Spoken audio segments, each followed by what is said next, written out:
For decades, he was the king of hip-hop. A billionaire mogul, a cultural gatekeeper, the man everyone wanted to party with. But today, Sean Diddy Combs isn't popping bottles or hosting all-white parties. He's standing in a federal courtroom, stripped of the untouchable image he built.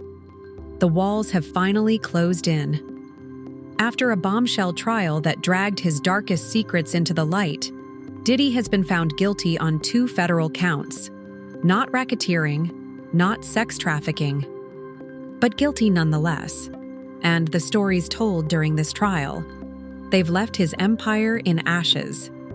This is the end of Diddy's reign, and the salacious details of how the world's most powerful party host became the headline scandal of 2025. The buzz began the moment federal agents raided his mansions in March 2024. Helicopters circling, agents in tactical gear storming his Los Angeles and Miami homes. It wasn't a rumor anymore.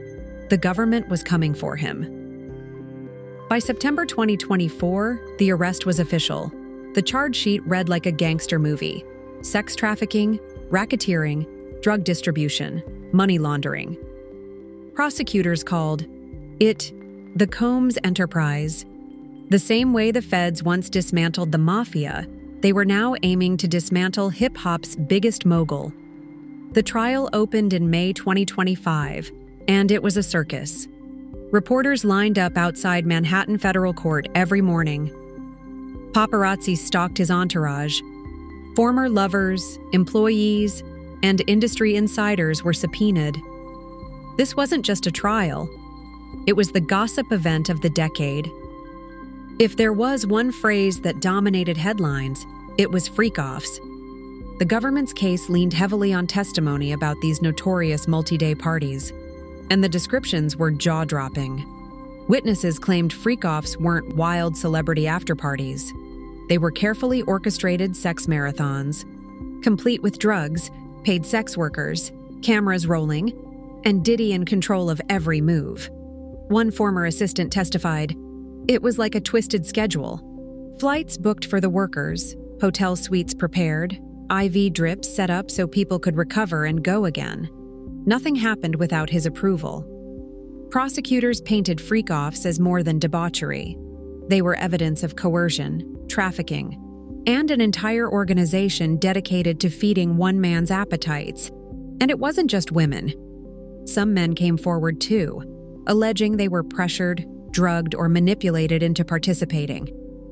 The shockwaves hit harder because everyone had heard whispers, but now it was sworn testimony under oath.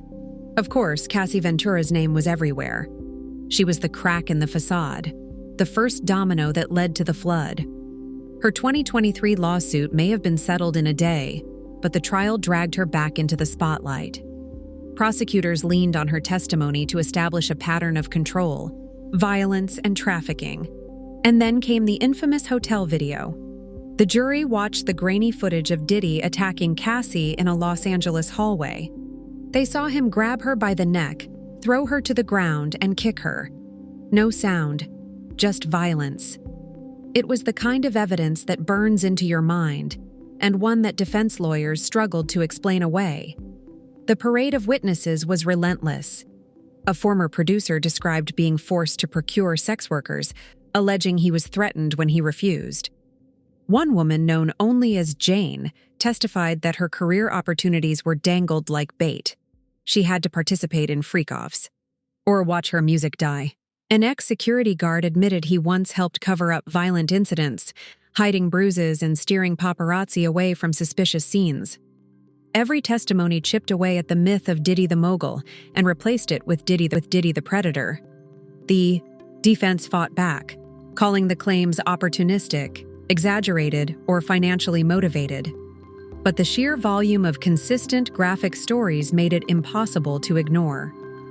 The verdict, after 7 weeks of jaw-dropping testimony, the jury delivered its decision in July 2025. Not guilty on racketeering, not guilty on sex trafficking. Those were the charges that could have put him away for life. The courtroom gasped when the verdict was read. Some called it a miracle. Others called it privilege. But then came the twist. guilty on 2 counts of transporting individuals for the purpose of prostitution. It wasn't racketeering, but it was still federal prison time. And more importantly, it was the first time Sean Combs, Mr. Untouchable, had ever been convicted of a crime tied to the dark whispers that followed him for years. If you thought this was just about jail time, think again. The guilty verdict was only part of the punishment. The real damage was in the empire he built. Brands walked away. Liquor companies, clothing lines, media partners, all gone. Universities revoked honors.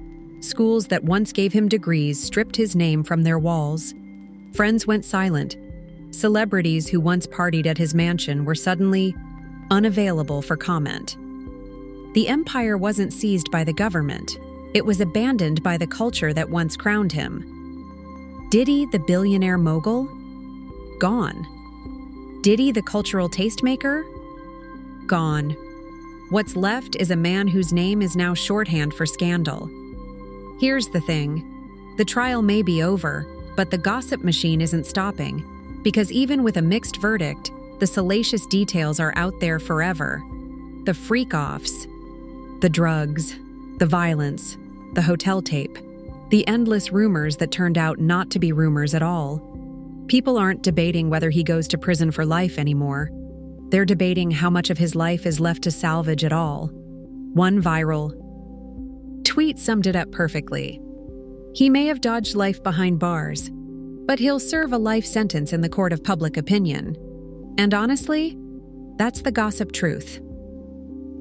So here we are. Sean Diddy Combs, once the symbol of Black excellence, wealth, and cultural dominance, now stands as the cautionary tale of 2025.